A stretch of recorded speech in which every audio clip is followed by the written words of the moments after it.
I can tell you that the ATF is now investigating, so is Consumers Energy. They're trying to figure out if this was indeed a gas explosion or something accidental or perhaps something suspicious. I can also tell you that Consumers Energy never got any calls from anybody in the neighborhood yesterday night saying that anybody smelled any gas. So that will be a very important part of the investigation. Again, nobody smelled anything suspicious last night.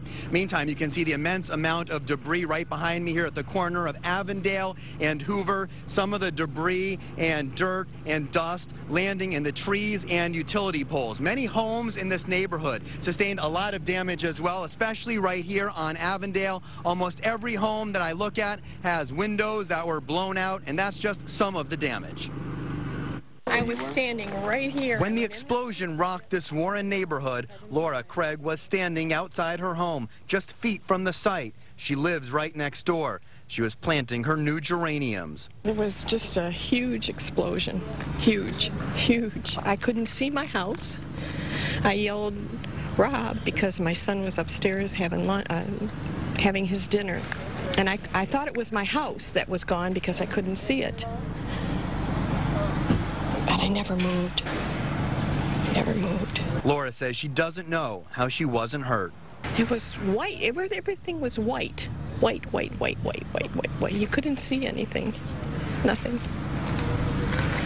And then Rob came down. He had some blood on. I thought my house was gone, but the house was here when everything settled, and he was okay, and we're okay, and that's all that counts. That's what everyone on Avondale Street is saying. Unbelievably, just minor injuries, while most of the windows on homes were blown out. And inside, there's glass and debris everywhere.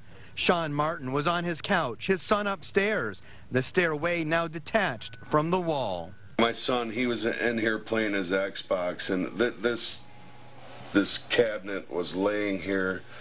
He could barely get out of the door, and there's a TV in there that's laying on the floor.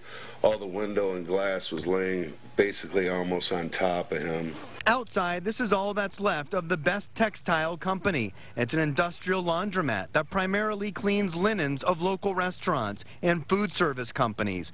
22 employees had left for the day at 4:30. Then around 8 o'clock, this police dash cam video captures the explosion on Hoover between 9 and 10 Mile. Some of the debris is in trees and on utility poles.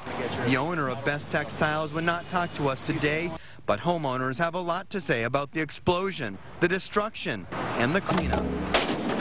Homes have holes in the walls, chimneys are dislodged, houses off their foundations. Nicholas Hush was home with his brother and roommate, their home diagonal from the laundry service. He thought the U.S. was being attacked because of the death of Osama bin Laden. The explosion, the door blew in and hit me in the back. My roommate was sitting on the couch and she flipped over the couch. A real miracle indeed that there were no major injuries. Some people did have minor cuts from all the flying glass last night. Again, you can take a look at the scene out here and all this debris. The ATF once again is investigating. They have joined the search for a cause for this explosion last night here at Avondale and Hoover. And I can tell you that some of the answers are most likely under this enormous pile of debris. We're live in Warren. Michael Rosenfield, Channel 7 Action News.